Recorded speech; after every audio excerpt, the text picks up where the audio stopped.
Hello world of YouTube and welcome to the listening log update for September of 2020. We got 11 albums to check out this month, and there's some surprise stuff that came out, some stuff I was really hyped for that dropped, and just generally checking out stuff that dropped, both good and bad.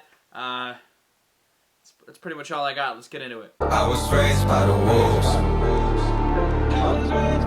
Now the first album I listened to this month was Big Sean's surprise release, Detroit 2, which dropped at the beginning of the month. It was the first surprise release that had come out, and I was very surprised at how much I liked it more than the last project he had dropped, I Decided, which I thought was solid enough. I wouldn't say I am the biggest fan of Big Sean, but I do think that when he punches well, his hits land pretty solidly. He just has a habit of dipping too much into corny lines and biting too much off of other rappers' style, but I feel like on Detroit 2, he's made one of his most consistent releases to date. I enjoy this thing a lot, and I feel like it feels like a nice tribute to the city of Detroit in a myriad of ways, whether it's the inclusion of interludes from artists like Stevie Wonder and Erykah Badu and Dave Chappelle who talk about the city, you know, or his references to the city and maybe his even own disconnect from it on tracks like Guard Your Heart, or his more just reflection on life in general on tracks like Lucky Me. You know, there's a lot of seeming ties to the city in a lot of ways, because there's also the cipher cut near the end of the record that has artists new and old from the city, like T Grizzly and Eminem and Royce da 5'9". You know, there's a lot going on under the City of Detroit banner, and I feel like while this record has its own follies and some tracks' presence sort of make other tracks null and void, I'm talking like a Lithuania, while it seems a little by the numbers at this point for Travis Scott to add his own touch to a song, I like what he did to Lithuania, and I feel like his presence on there really nulls some of the weaker parts on the record I don't like ZTFO, which just feels like a vibey song and a filler track on a record that already feels a little bloated at the seams. But I feel like I Decided, when Sean pulls together a good punch, it lands pretty effectively. I like the verses on tracks like Lucky Me or Harder Than My Demons. I like when he gets a little more introspective, even if on tracks like Lucky Me he seemingly dips into realms that may not necessarily be generally good advice. He more feels like he's presenting his experience in a certain realm, specifically talking about a medical situation that happened to him.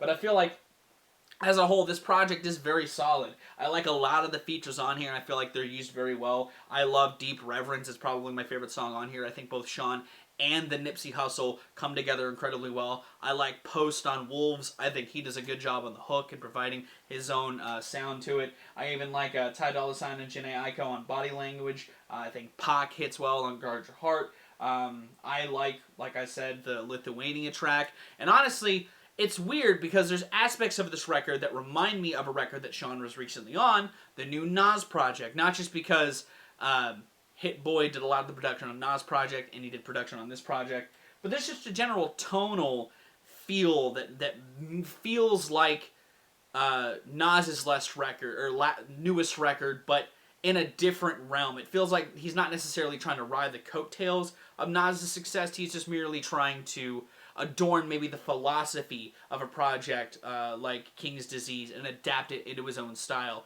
And I think he does it incredibly well. You know, I like a lot of the sounds on here. It's just a little bloated. It's a little bloated. It's still a very concise release. It has some decent runs in it. There's just a couple tracks that I would maybe pull from the track listing because there's already songs that give you a similar flavor and do it better. But this record is really solid, and I do think it is a step above I Decided. I really loved it upon first listen, and I was sitting at it in a pretty high regard, but the more that I've revisited it, the more I just feel like it's a little bloated, needs a little bit of a trim, but it's still one of Sean's best projects by and large. I'm giving this a 7 out of 10. So the next record I decided to check out was the big debut of Canadian post-punk band Crack Cloud, Pain Olympics, and he described them to me as the post-punk version of Brockhampton, and I can kind of see what he means, and I actually really appreciate a lot of what this group has to offer on this project. I enjoy that they do have these weird sonic offshoots and incorporations of other genres in their own ways, but they try to keep it tightly woven under this post-punk, art-punk umbrella, and I feel like for the most part, everything kind of lands pretty solidly. I love the opener, Post-Truth, and how in it itself has its own weird offshoots of, like, traditional dancey rhythms to drones to just all of this other stuff, and it kind of acts as, like, the mission statement of the record, and kind of bookends really well with its closer, Angel Dust, which also has that sort of unsettling drone that coats a lot of the sounds on there. But I like how between those two cuts, you have stuff like the kinetic, almost new wave influenced The Next Fix, which has these warbly sounds in the beginning of it. I like the more traditional sounding songs like Bastard Basket. And while it may not be my favorite song on the project, I appreciate a track like Favor Your Fortune, which sees them sort of dipping into pseudo hip-hop realms sonically. There's just a lot of stuff going on in a 30-minute window, and I feel like if you appreciate experimental rock and sort of bands dipping their toes into different avenues, you'll enjoy at least that aspect of the project. You know, I think that I personally would have liked to have seen them do more. I would have liked to have seen them branch out. I also would have liked to have seen them tune up their production a little bit, because while I like some of the heavier hitting aspects of this record, and I like sort of what they do with their sound, I feel like there's some elements that could have been tuned a little better to fit the sounds they were going for. But I do like this project. I do think it is very, very solid, if not a little brief. I personally am feeling a 7 out of 10 of this project. I enjoyed it a lot, and I feel like if you like this sort of thing, or if you want to hear what Brockhampton would sound like if they were a post-punk band, this is a decent place to go. It's got some cool little experiments, some cool little offshoots. I just, again, would have loved to have seen more. The next record I checked out was the newest record from Finnish space rock band Kairon IRSE, Polysomn, a record that I was incredibly excited for, because I was fiending for more of these guys. I talked about it in my anticipated albums video. Both the first two records these guys put out, Ujubasha Juba in 2014 and Ruination, are two incredibly well-constructed rock albums. I love the loud guitars that coat Ujubasha Juba, and I really enjoy their sort of prog flourishments and expansions on Ujubasha Juba in Ruination. It felt like King Crimson space rock melding that I think worked incredibly well. And on Polysomn, they continue to experiment with their space rock aesthetic, but they sort of reincorporate some of the sounds heard on Ujubasha Zuba and drench it heavier in a psychedelic haze that I can't get enough of. I also really enjoy Polysomn, and it feels like this band is pulling together an incredible 3-album run by incorporating elements from both records, like some of the weird time signature switch-ups that were on Ruination more are present on here, like the opener Psionic Static, which sees them marrying both sounds incredibly well, before getting absolutely ethereal on the follow-up Retrograde, which sees them just immediately shifting back into that noisy, dense atmosphere that coated Ujubasha Juba so very well. I love the production on this record, on tracks like that and At Bat None, which see them melding more synths into the sounds and just creating this hazy-ass atmosphere. This record is incredibly textured and well put together, in my opinion. I love the grooves. I love the gargantuan guitars that coat this project, and they continue to be one of the more sonically consistent bands of this genre and of this scene. You know, it's bands like this that I throw to people when they say rock is bland, rock is boring. This is really captivating stuff to me. I like the sounds, I like the scope this band aims with, and they continue to impress at least me with where they continue to take their sounds. I love the focus of psychedelics, and I feel like it's a great shift in soul subtly from the last two records, because both of those records had ounces of sort of a psych influence, especially on Ruination, but I like how they seemingly found a way to marry all of that together in a beautiful umbrella. If you like space rock and you haven't listened to this band in general, I highly recommend you do so. While I feel like this band is more about a vibe and an aesthetic than necessarily the lyrics, I feel like it's still worth listening to, if not for the sounds themselves. Because, I mean, when a track like Altair Descends come on, and you're just enveloped into this wave of washed out guitars and delay-filled production soaked in reverb, it creates this experience sonically that I can't fully, defend if you're wanting something a little meatier lyrically, but I like the textures on this record a lot. If you're a fan of some of the gargantuan sounds on like a Sun project, but you want it dialed back a little bit and funneled into a more psychedelic atmosphere, you'll enjoy Polysomn, at least to some degree. It's a vibe for fucking sure, but it's a vibe that I really enjoy, and I feel like if you like certain activities, you'll enjoy this as well for that reason. I'm giving this a 9. I really enjoy this project, and I feel like it's just another notch on a belt in a career that's had an incredible run so far. And on the same day as Polysomn, another band that completely captured my heart in a titular year in the last decade also dropped a record, Everything with their follow-up to A Fever Dream, Re-Animator, which is a project that sees them doubling down on the shift in sound that A Fever Dream presented, and I feel like presents it a little more consistently. I do like this record a little bit more than A Fever Dream. While I loved that record when it came out, and I still give it some semi-regular rotation, I feel like I'm going to see myself spinning this record a little more, if only because it still tries to experiment in ways that I think work better than the experiments on A Fever Dream. I feel like it's just a tighter release as a whole, with only a few missteps or moments that really don't excite me, like Get to Heaven or some of their other records. But I do like this project a lot, and I feel like it presents them doing stuff like cerebral sounds in a more ambient-driven atmosphere that was on A Fever Dream a lot more successfully, like on the opener, Lost Powers, and the lead single that was on this record in Birdsong, which both act as these sort of slow burn tracks that build to their own grand crescendos. In Birdsong in particular has an incredibly building crescendo that sort of does so over the entire course of the song, and I love the climax of it that much more because of it. But those elements aren't the only sort of new sounds on here. They definitely feel a little more Radiohead-ish on a handful of cuts on here, like Moonlight and It Was a Monstering, which see their frontman Jonathan Higgs sort of pulling back his bombastic delivery and delivering more of a Yorkish croon that I feel like works really well for the melodies that they present here.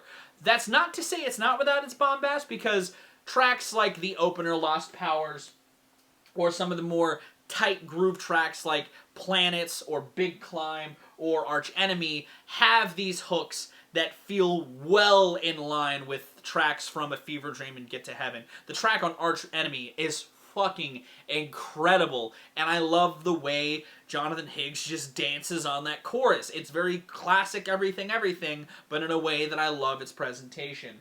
I like this record a hell of a lot, and I feel like it's one that I'll be revisiting a little more than A Fever Dream, but still not as much as Get to Heaven. That record feels like it was the apex of their early career, and it feels like they're definitely trying to build up and shift their sound into something a little more cerebral. And I'm fine with that, because I like the execution of it on here. I feel like the production feels more in line with the sounds they're trying to experiment with. And really the biggest drawback from this project as a whole is the track The Actor. It's a song that does nothing for me, and I feel like the production flares on it don't enhance the experimentation they're wanting to do on that particular song. But that one moment is the only glaring huge issue I have with an otherwise incredible record that sees them nailing down a better expansion on their sound and doing so in a better, more gratifying way. I think this project is great. I feel like if you liked A Fever Dream, you'll probably like this a little more. And if you like just pop with a lot of flair, you'll enjoy this band in general. If you haven't listened to them, I'd give it a shot. I'd give this record a shot. I think it's a great record to come out this year, and I really enjoy it. I'm giving it an 8 out of 10.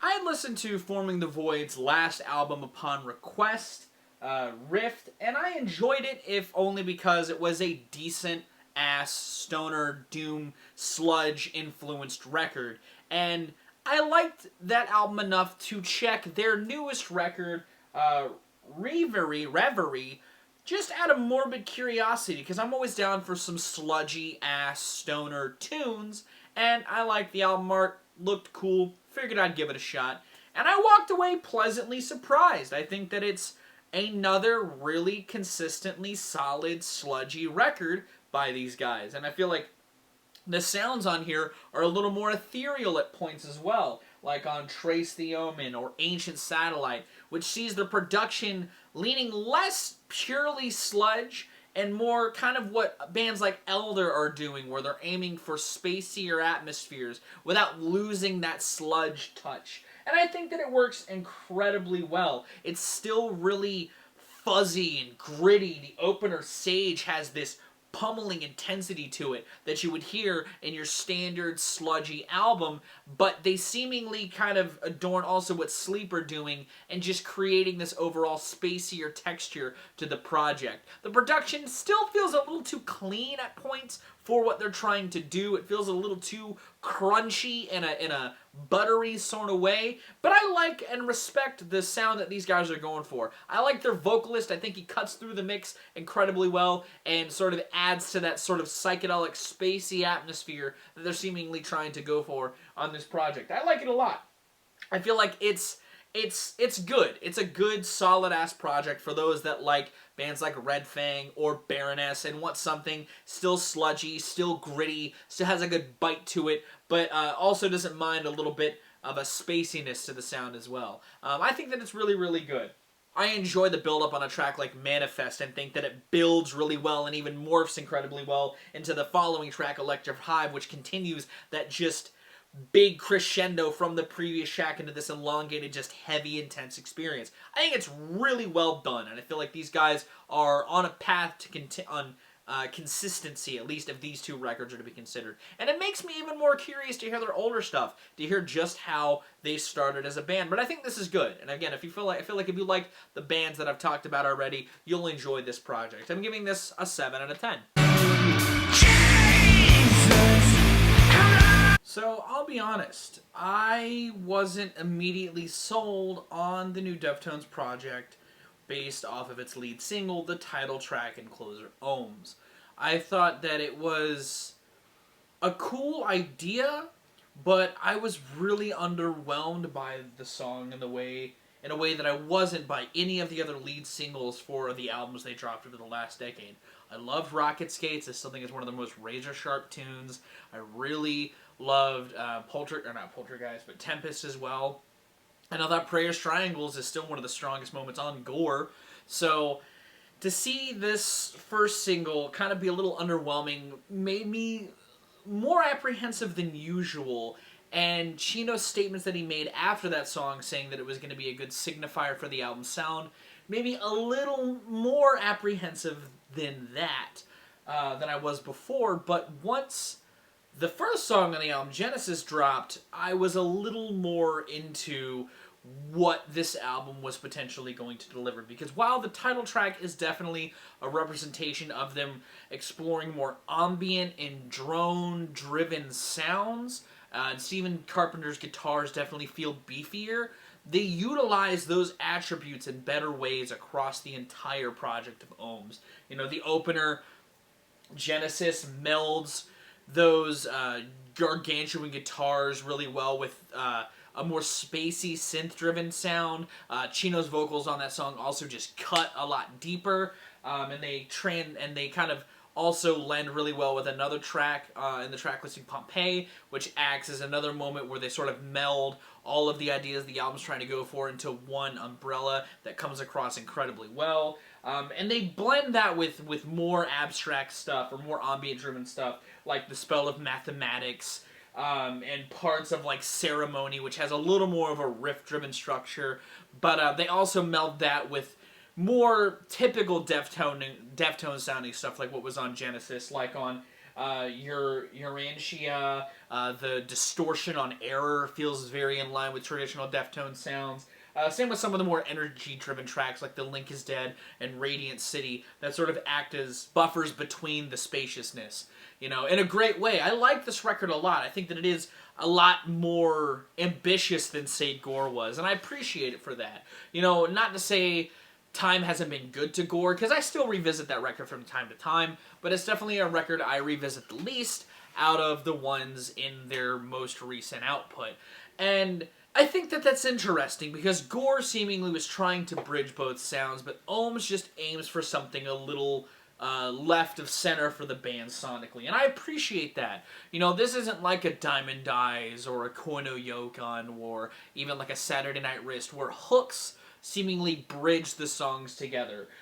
While there are good vocal lines on here, it's not to the same caliber. Really, the songs I think that have the catchier melodies, Genesis is one, Ceremony is another, and it comes right next in the track listing, and Pompeii, I guess, kind of also has like a catchier melody in its chorus, but it doesn't feel like that's the focal point. I don't mind that. I think the rest of the band, not to say Chino is punching under his weight on this project, because the intense shit on here is really well done. And I like his vocal melodies as well when they are present. But I definitely feel like the focus on guitars and atmosphere throttles the record in a direction that I actually really enjoy. I like that the synths meld really well with the guitars when they do, and I feel like when they let the percussion kind of be thunderous, it also has a place. Same with the bass rattling. There's a lot more going on in the mix here, and I don't mind that. Terry Date produced this record, but it doesn't sound exactly like the stuff he used to do with Deftones. Sure, the guitars are beefier, which feels like sort of a Terry Date trademark, but it's not beefy in the same ways. It's more aiming to be just this colossal wall of sound, and I actually really appreciate that, and I feel like if you like more drone-centric music, you may enjoy this project. You may think it's boring, or you may enjoy it. There's going to be two camps with this project. I like the record. I feel like it would have been interesting to hear things be a little more textured in some degrees, given that they are going for not just a shoegazy sound, but a dense shoegazy sound.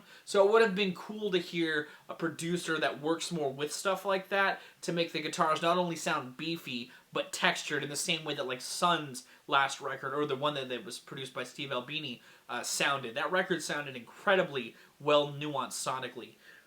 And while I feel like the Deftones does reach that at points, it doesn't necessarily come across the entire project. But I do enjoy this, and I walk away loving a lot of it. I'm giving it an 8 out of 10. You guys may not know this, but I like Tupperware Remix Party. They're a band that ever since I first reviewed them back in 2015, every time I talk about these guys or they release new music, I'm always encapsulated by what they pull off in their realms of synth funk goodness. They always provide a really good, rich, textured sound. Their bass is fucking awesome, and they're just a tight-ass band that I think pulls off incredible music within their lane, while also branching off into more synth-heavy stuff here and there, and creating this overall tone that just embodies their characteristics as a band. And I love that. And when they announced a new record, Over the Top, I got hyped. Because I loved their last two records. I thought Together Through Time was an incredible culmination of their year's work post-2015.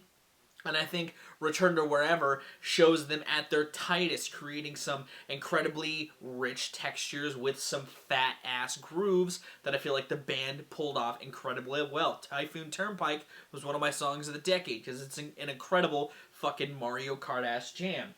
And on Over the Top, they seemingly lean more into that synthetic realm, and while I don't think it's as strong as Return to Wherever, it is still a great-ass record that sees them working even more with different artists to create a sound that still feels adjacent to themselves while growing, and I love that for it.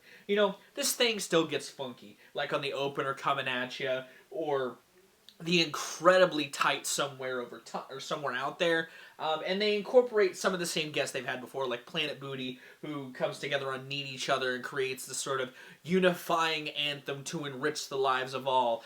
Its groove, while great, and Planet Booty does their thing, moments like that feel very detached from what the rest of the record has going on. And while I don't think that was an issue on Together Through Time, I think it creates this sort of dichotomy between the guest-driven songs and the non-guest-driven songs. Again, not to the discredit of the group. I feel like some integrate really well with the aesthetic and sonic palette that they're trying to work with on here. It feels a lot more in line with groups like ELO and Hall & Oates, two groups that I really, really love in their scene. There's just more of an indebted to 80s AOR-driven or synth-driven rock. You know, and I love that for it, because it's a genre within rock that I really enjoy.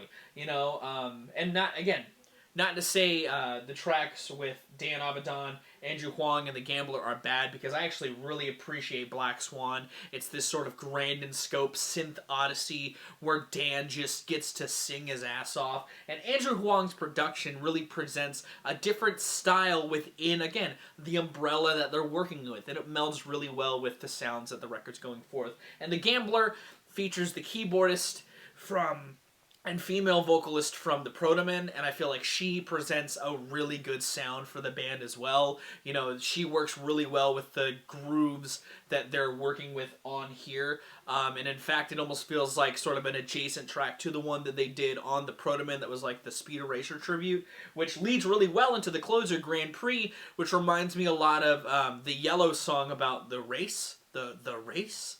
It reminds me a lot of that, and I think that it works really well in their favor to create a song like this.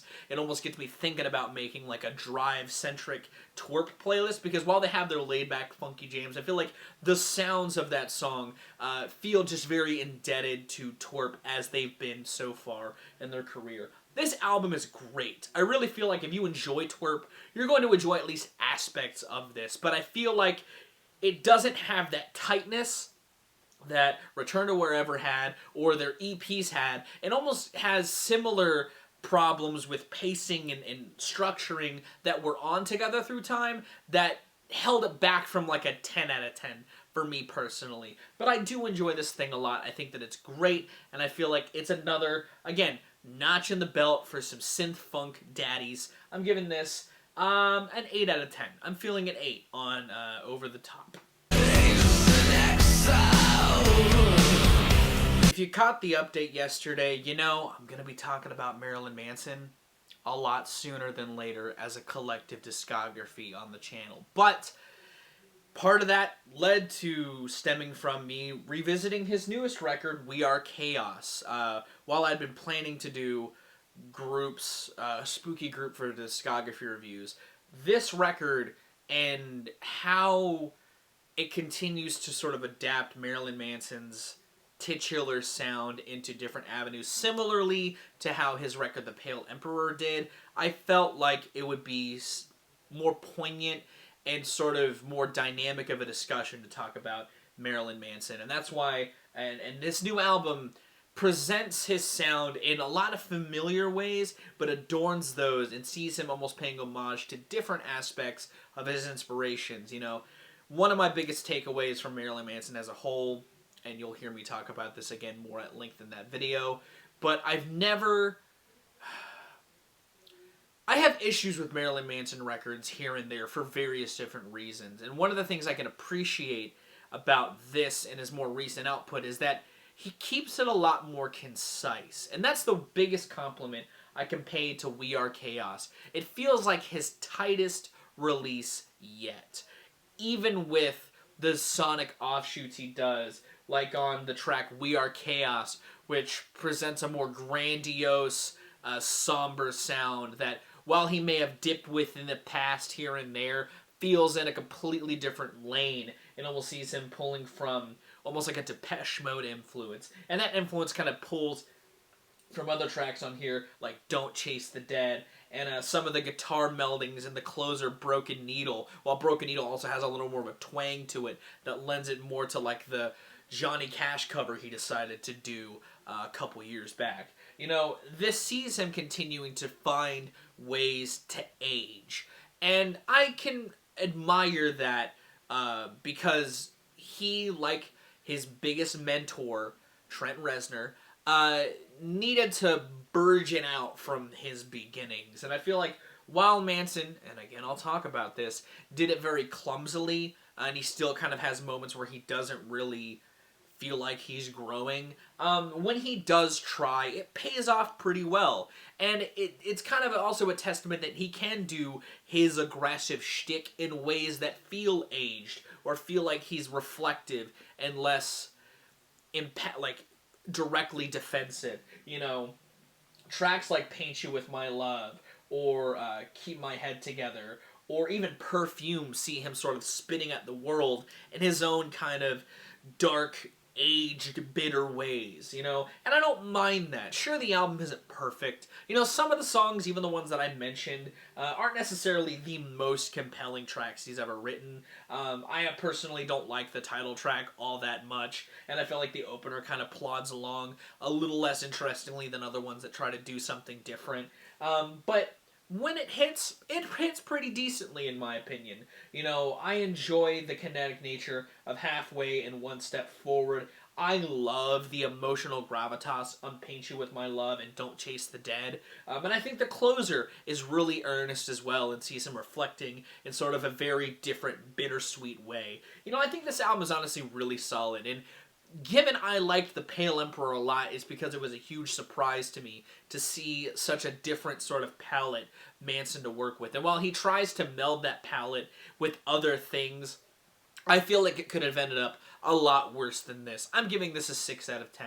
Honestly, if you like Marilyn Manson and you want to hear him a little older, a little more bitter, listen to this project, because you could do worse.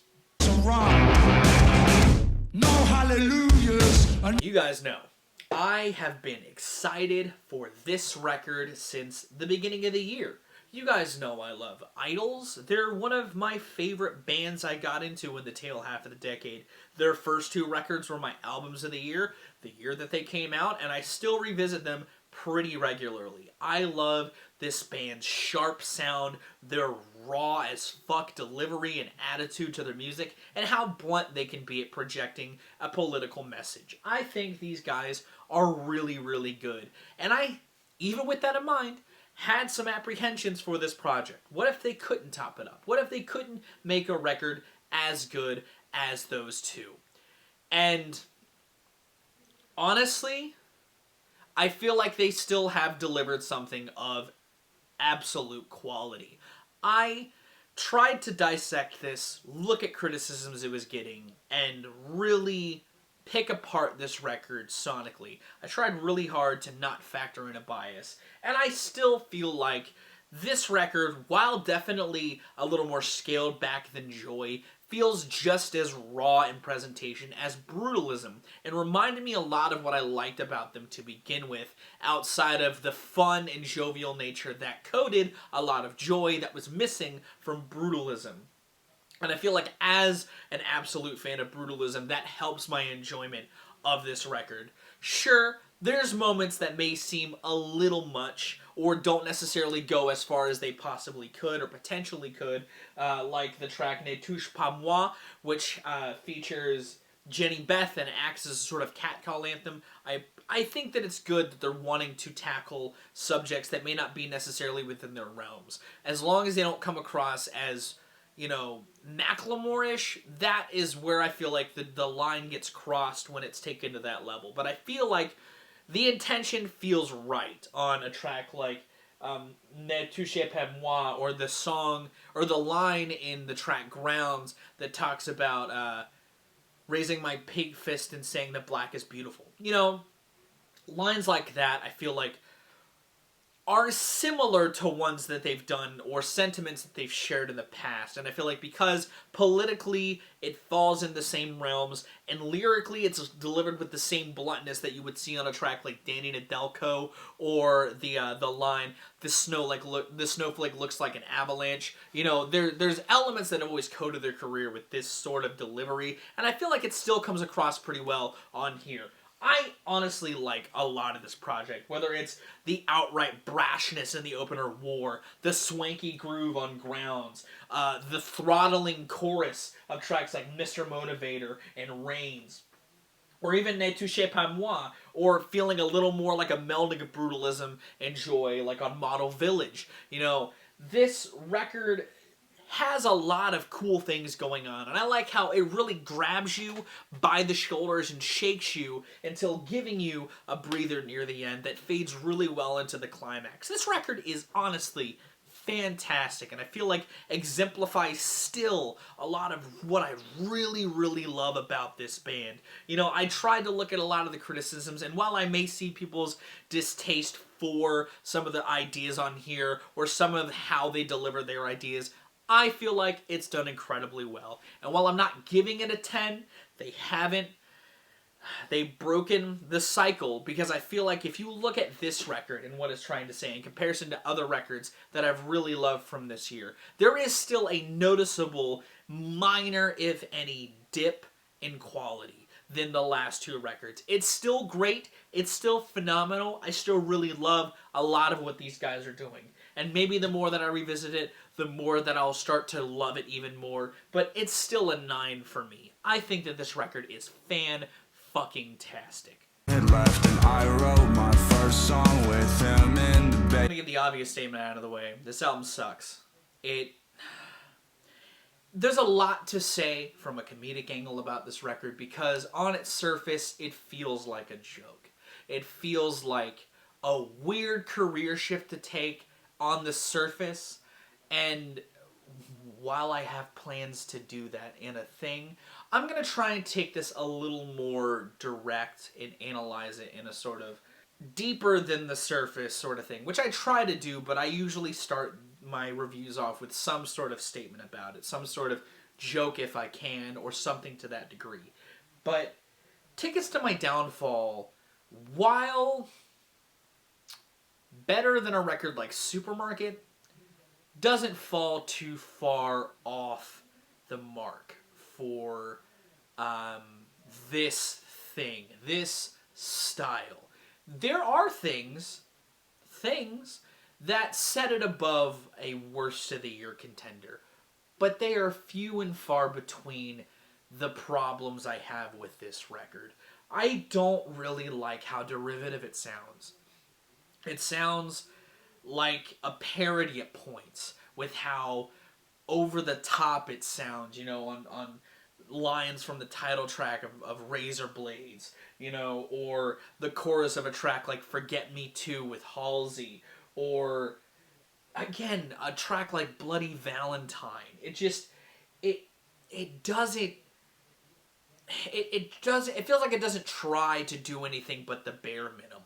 You know, in the Blink comparisons are made worse because of a track like Concert for Aliens, but I feel like the writing on that song is some of the best on the record. It's nothing top tier at all. You can find better lines on a plethora of pop punk records, but some of the lines in the chorus I don't hate. Or even a track like Lonely, again, for as too on the nose as a track like that, it sticks to you in a way that I feel like could have fallen flat a lot harder than it did. It still doesn't fall that well. I'm just trying to be strike a little more of a balance between outright negative criticism and positive criticism, because a lot of people don't like this record. Some do, and that's on them, but I just don't like this thing. The production is incredibly inconsistent across the board in a very noticeable way. The skits are stupid and obnoxious, and I don't like them. And I really don't care for MGK's delivery. You know, I feel like he works about as well as a pop punk singer as he did as a rapper. You know, while he had a lot of technical prowess on the rap front, I've never been an MGK fan. He was like the parody you would see of someone like Busta Rhymes, who is typically called all killer, or all filler, no killer, you know, filler bars. And while Busta has been guilty of it, I feel like MGK was just the most cliche of a chopper rapper. So I don't mind him not rapping anymore. But pop punk doesn't seem to be something for him either. It's like he's both trying and not at the same time. He's trying to pass off that passive delivery that some punk singers can have when they're feeling very sad and emotionless. But it sounds like an act. And it's hard to look past that for me. I think the drumming is serviceable for most of the record. There's points where when the energy kicks up, Travis really feels like he's doing his thing. But I also feel like kind of spits in the face of Travis Barker to even have trap influence stuff or trap leaning stuff like on All I Know or My Ex's Best Friend. You know, there's elements like that that further detract from it. And honestly, MGK's like emo rap voice doesn't really do anything for me either. It feels like he's trying to sound like Juice WRLD in a way that isn't flattering to an artist like Juice WRLD, you know, or like a Lil Peep. You know, he's trying to channel that vibe on those tracks, and I feel like it doesn't land either. So this record is just a mess, and I feel like those tracks land even worse than some of the pop punk ones. This album is not good. I mean, it really isn't. Because of its formulaic approach, because of that production, because of MGK's presence on the project, I gotta give it a 1. While there are some songwriting things I enjoy, those aspects are also done miles better on other pop punk projects. I just don't like this thing. It really sucks.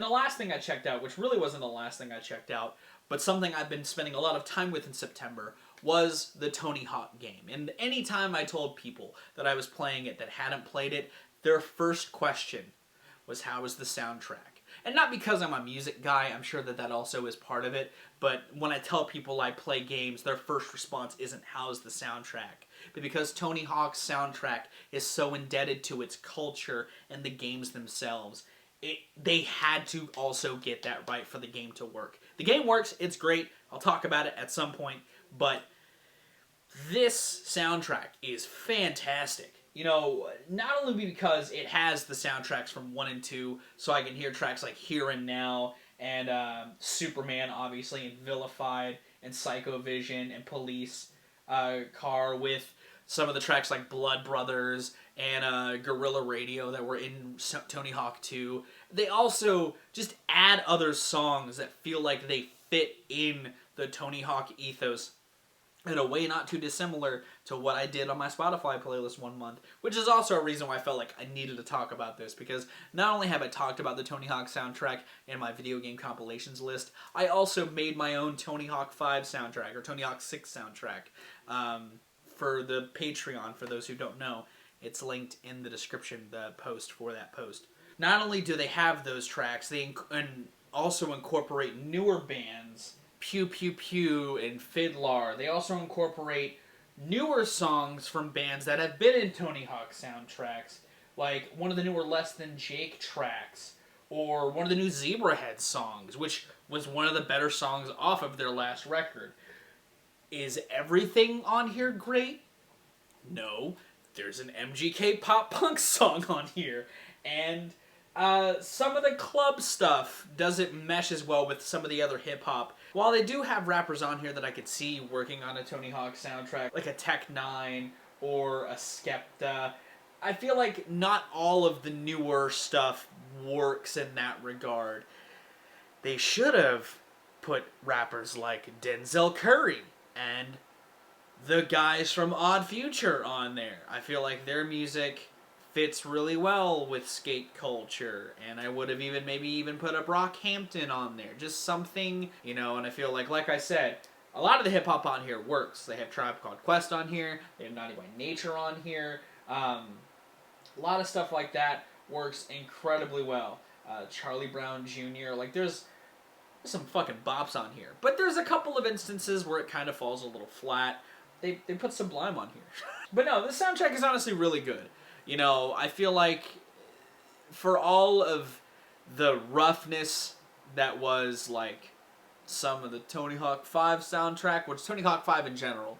They really seem to pay attention to the soundtrack this time around and made a great melding of past and present in a lot of instances. So I'm going to give this soundtrack an 8. It's honestly really, really good. Again, just some of those missteps hold it back a little bit, like that MGK song. And that was the month. That was it. That was September. What did you think of these records? Did you like them? Did you not? Let me know in those comments down below. If there's an album you would like for me to talk about in this segment, you can also leave it in the comments down below. If you did like this video, be sure to give it a like. If you want to see more of my music, gaming, and general nerdery content, be sure to subscribe. Special thanks to my patrons. If you would like to join their ranks to get early access to content, exclusive content, or to help drive the community, tomorrow my playlist for the month is going up, and it's Halloween themed in a very niche way. Be sure to give me a follow on there. Get some extra content for your eye holes. But I'm going to get out of here. Thank you again so very much for watching. I've been Viral Rack. You guys have good days, lives, and situations, and I'll see you another day.